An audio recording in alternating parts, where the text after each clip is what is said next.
Welcome back, guys. Or if you're new here, this is Automotive Anonymous, and that's the 2026 Toyota Camry. And while it might be one of the best-selling mid-size sedans in the world, built by the world's biggest automaker, and it looks like a Lexus for a lot less money, it's not perfect. It actually has 7 main issues, or 7 detrimental flaws that we need to talk about. So if you are someone interested in purchasing one of these for the $30,000 to $40,000 that they cost, I highly recommend you test drive the competition. Always make a very informed decision, but you should be aware of the 7 main issues that I see with this platform. As someone who actually owns the exact same powertrain in another Toyota vehicle, these are 7 of the things that I've learned about this platform over the last year, and 7 of the things that you probably need to be aware of before you sign on the dotted line and you get too emotionally attached to one of these new, good-looking Toyota Camrys.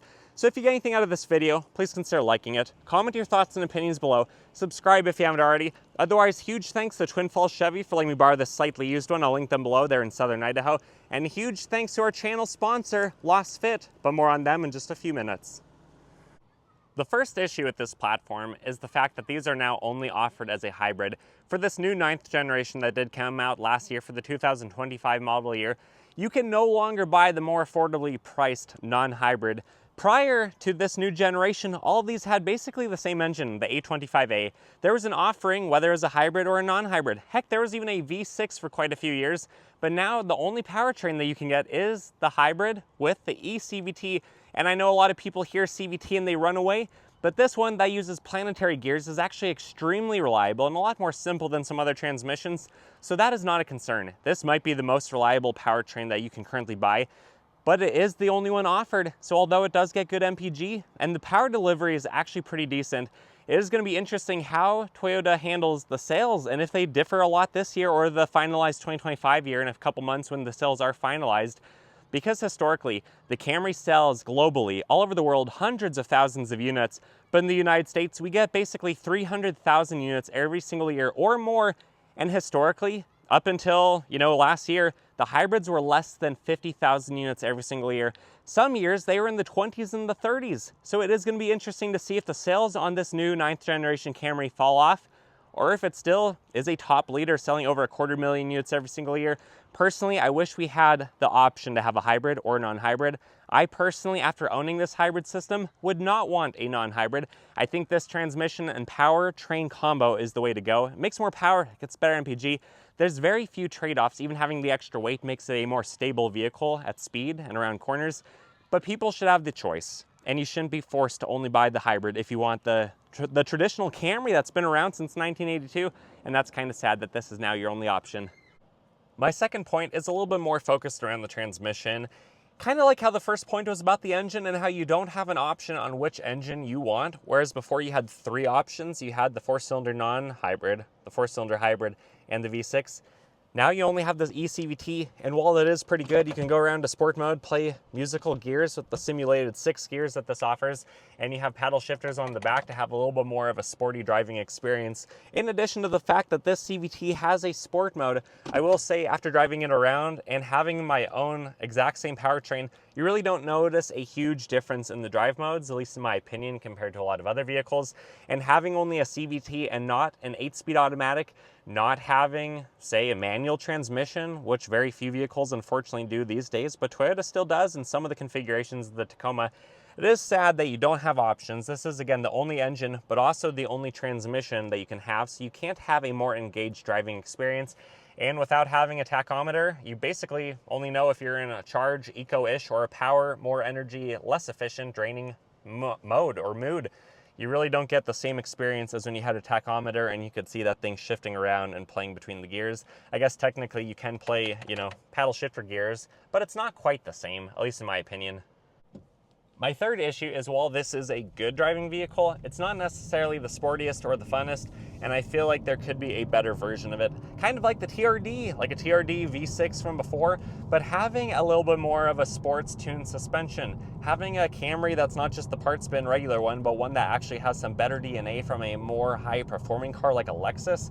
Honestly, one of the biggest competitors to this, even though it's not the same class of vehicle, is the Civic Hybrid, and that in general is a more enthusiastic, funner driving vehicle. Sure, this still handles well because it's low, it's fairly heavy at 3,400 pounds, but it just doesn't quite feel as entertaining as the Civic Hybrid if entertainment is part of the formula that you are wanting when you purchase, a $30,000 to $40,000 vehicle. So can this handle corners decently well? For a front-wheel drive based car anyways, yeah, I would say it can, but it's just not quite as engaging and as fun as I think it possibly could be if Toyota put just a little bit more effort into the fun that they could have with this car. Heck, a GR Camry hybrid, I'd be okay with that, or a plug-in hybrid GR, that would be pretty sweet. My fourth issue is actually pretty serious, and it's one that concerns me with my very own Toyota RAV4 hybrid. It's the all-wheel drive system. These hybrids have what you call an E all-wheel drive system. So it's an electronic motor. It makes a little bit over 50 horsepower. It's sandwiched between the rear wheels and it kicks in once the front is already slipping. So it's only a very part-time kind of a slip and grip system. It's not a torque vectoring system. It's not like Subaru, like Volkswagen, like Mazda. It's not a competent system. It's one of the worst all-wheel drive systems there are out there. So just because a vehicle says it has all-wheel drive does not mean that they're made equal. They certainly are not. There's a whole range of how well they are, how well they work, and the all-wheel drive system in this really is not the best. In addition, the older RAV4s, like the years prior to mine, there was even the cable gate issue where the system would corrode because it wasn't protected very well and it would get very wet. So hybrid RAV4s really weren't the best car for serious winter conditions, and because the all-wheel drive system on this doesn't work very well, and the front engine is only connected to the front wheels. At no point does the front engine have any physical attachment to the rear. You only have that lightweight or light duty electric motor in the rear. I bought some pretty good all-terrain tires that are Snowflake Mounted Peak rated about a month after I bought my RAV4, not only because the factory Toyota tires are usually pretty cheap and don't have a lot of tread and it kind of disappears quickly, but also because I wasn't gonna risk it. I came from a Subaru, and the first day I had my RAV4, handling some corners for on and off ramps at 80 miles an hour, what the interstate speeds are, I could already tell that my RAV4 was not a very good handling vehicle because the engine only goes to the front wheels. It's basically a front-wheel drive car almost all the time. And when I would slip around and mess around in my RAV4 last winter, the rear would only kick in for a couple seconds at most. And then as soon as it doesn't think it needs it, it turns off basically as fast as it can. So if you do buy one of these, the all-wheel drive system makes it very efficient, very economical, but it's not a competent system and it's nowhere nearly as good as a lot of the competitors that have all-wheel drive that are the same class of vehicle. And with all that talk about weather and winter conditions and rubber, I'm excited to share today's sponsor, Lasfit. They make mats, but they also make bed liners, and they make all sorts of LED light upgrades for interior and exterior of basically every vehicle, because basically any vehicle could use some of their upgrades. And with my discount code of 20% using the code AA20, you can get a fantastic deal. Say you didn't option the several $100s, barely protective all-weather mats on a Camry like this, and you decided instead to save your money and buy the Lasfit mats. After using my AA20 code, you can buy mats for the front, for the back seats, and the cargo area for barely over $150. So not only are they thicker, are they way more protective with about twice as much side support going up the side to where your milkshakes and your Slurpees don't spill all over the carpet, because these mats really don't go up very far. It barely even covers the dead pedal, let alone, when your foot slips off the brake and you get a huge nasty spot up there, or if you spill something and with the momentum of the vehicle slowing down, it's gonna wash its way up there. Check out Lasfit if you want better protection. There's a reason why I pulled out and am throwing away the mats from our Toyota and our Subaru. Honestly, it feels like wasted money. I should have just gone to Lasfit from the beginning. So thank you guys for sponsoring today's video. And back to our fifth point. I'm actually pretty surprised that Toyota doesn't sell a hatchback or a wagon version of the Camry, at least not anymore. If you look at the Corolla, which most model years, it does slightly outsell this, although not by a ton. The Camry is still a very good selling vehicle, but it's only offered in a sedan, and it's gonna be hard for a lot of people, at least in my opinion, to go from a crossover or from a hatchback back to a sedan, because in general, if you have a hatchback version of the exact same sedan, usually it's about 6 inches shorter while having about 40 more cubic feet of room. Most of that is pretty usable because it's a higher roofline, so you can stack some stuff a little bit better and you can more easily access it over the second row. But it's interesting that the Camry is only offered as a sedan, and while it does have a very wide opening mouth, which is very good and very impressive, It does have about 15 cubic feet, which is only average for a mid-size sedan. The same as a Subaru Legacy. So now imagine this, if this was a hatchback, the bumper would be about 6 inches further in, the roof would be a little bit taller, the aerodynamics would probably be fairly similar overall for the MPG, but you would now have the equivalent of about 25 cubic feet of room, and that would be a pretty impressive Camry. Maybe one day Toyota will fabricate that, but right now this is your only option. Issue number 6 relates to the price increase on this new 9th generation. Because there is no longer a non-hybrid, the base LE before destination, before delivery, starts at $29,000. So after all that, you're probably going to be looking at the low $30,000 ballpark for your base cloth seat LE hybrid Toyota. So it is kind of interesting that you have a lot of money invested into the powertrain, but a lot less money invested into the interior and the creature comforts. And again, not everyone wants a hybrid. I personally think it's a very good offering, and Toyota knows what they're doing. But several $1,000s more, that just pushed a lot of potential customers to question whether this is still worth it. Sure, the Camry has better resale value than most every other midsize sedan, but for $3,000 extra, there's a lot of other competition, and there's a lot of good competition for 2026.